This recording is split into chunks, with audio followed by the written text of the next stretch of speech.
Okay, so I'm back again. See, y'all probably hear that, the traffic right outside the window.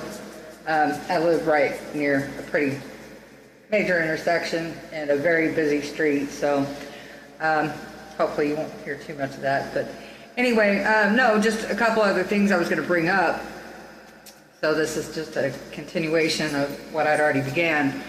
Is my daughter was doing tattoo piercing for a while until she got sexually harassed. This is my youngest one, which would be doing the caregiving for me, most likely, you know, once all this is worked out.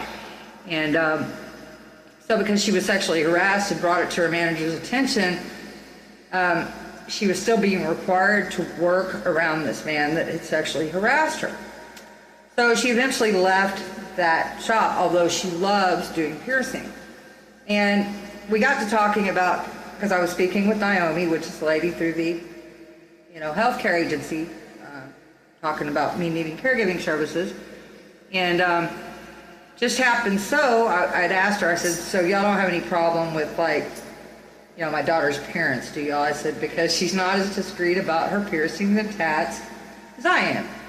Got these huge ear gauges. I don't much care for all that. I've always told my kids, if you're going to do tattoos and piercings, it's not that I have a problem with that. It'd either be at least 17 and out of the home like I was before you make those adult decisions, because it's something that remains on your body, or, you know, be 18 before you make that decision. Well, my ex didn't help matters any. They would sneak around behind my back, or my daughter would start piercing herself. So, yeah. Well, now her piercings and tats are not my youngest one. She gets into the hair dyeing. She's actually a natural blonde, but she loves to dye her hair blue, black. First time it was dyed, I wound up doing it because I knew if it wasn't me, she was going to get somebody to do it. So, yeah, I haven't much seen her hair blonde, but maybe once in the past, probably 8 to 10 years now. I've seen it blonde like one other time since she went black. So, yeah, she's really into that, though, you know. The ear gauge is huge. They drag her earlobes down. I can't stand that, but that's her thing, and I love my baby, so, and she really loves the piercing and stuff. However, because of her bad experience, not only with the sexual harassment, but as well as other things, she's quite the skeptic. But this lady, Naomi, that I was visiting with, you know, in regards to my caregiving, told me about a friend of hers who had opened a shop that she thought had recently put out, you know, a sign outside her shop looking for a piercing artist. So I was like, really? Because my daughter's working at Mickey D's right now, and she, guys, without going into too much there, she's not happy. So she's wanting to take on not only my caregiving stuff, but she's wanting to try to pick up something else, and then possibly a third job if the hours for those two are flexible enough. You know, if she could caregive for 2 people, or do caregiving and maybe the, you know, piercing thing, and then maybe pick up a third job that's flexible so she could work out all the hours between, you know, all 2 or 3, so she can get ahead. She doesn't even have good insurance or anything. So my baby's really struggling, and she wants to get on top because, of course, just like any teenager, she wants to get a vehicle. She's got, you know, dreams and stuff she's aspiring to, and she's working her little butt off. So anyway, hopefully she'll check into that with this lady, although she's being skeptic. I told her, honey, I said, for one, it's a female owner.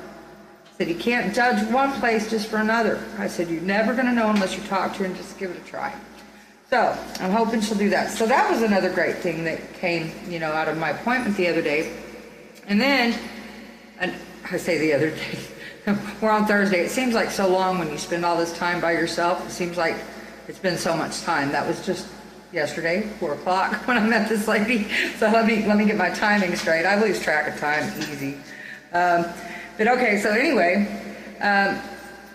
other things that uplift me, what I do when I get, you know, the way I've been lately, you know, all in despair and devastated, and just those feelings of hopelessness kick in. I try to listen to a lot of Abraham Hicks teachings. I love Abraham Hicks. She always makes me laugh and uplifts my spirits.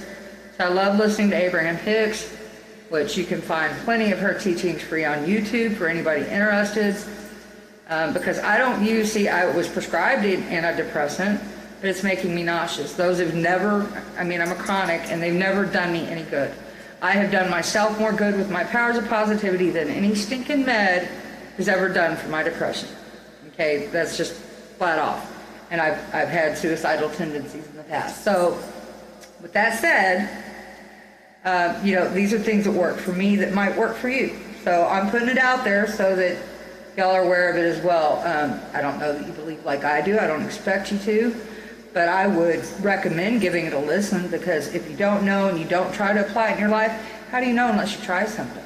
You know, so remain open-minded going in. Take a listen. You might just find it to be as helpful as I do.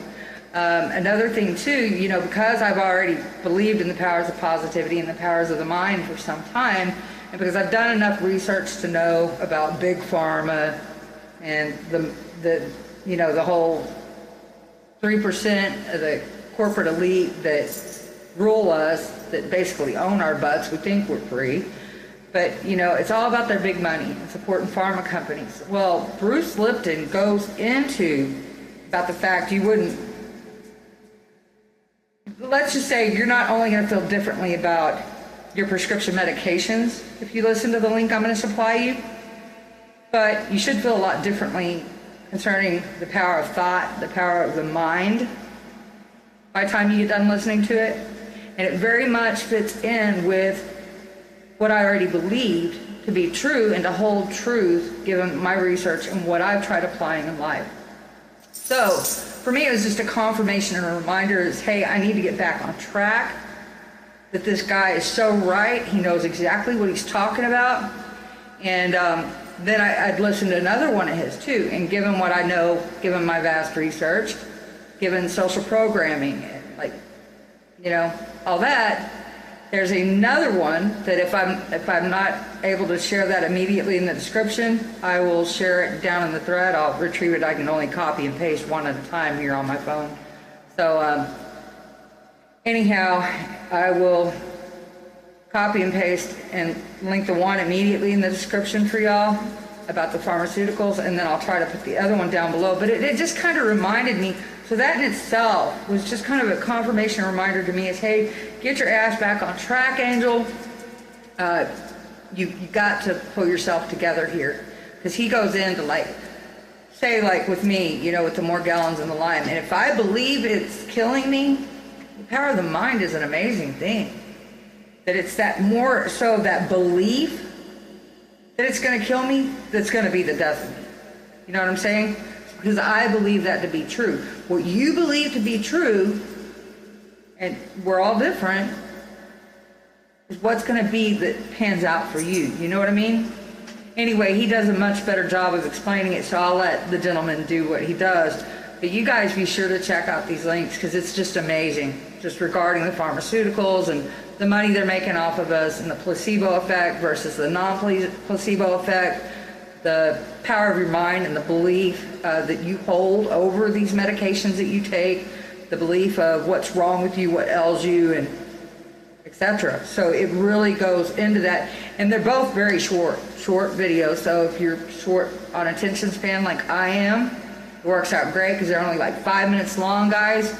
And I suggest and advise anybody and everybody to listen to them and then pass them along and share them with somebody else as well, whether on social media, or pass them over to a friend or a loved one that might be struggling, especially health-wise. Maybe they're at their last option and they don't have anything else remaining to reach out to for help. For some of us, it might be too late. For me, it might. But it doesn't hurt for me to continue trying than to just give up. No more than it is for the next person that values their life. So anyway, much love to all of you. Be sure to check these out, pass them along, share, because I find it to be great info that even if you don't necessarily believe in it, it might work for somebody else. So be sure to, you know, share that with somebody you love and pass it along once I share it with you all. Much love to all. Snugglebug. It's my hopes to get on here and sing soon, but I still need to bathe at least one dog because I think he's allergic to the fleas, and my daughter was supposed to come back in a few days and bathe him, because I'm struggling to do anything. But even if I can only give him a half-ass bath, he needs one. So hopefully I'll be on the scene soon. Much love. Snuggle bug.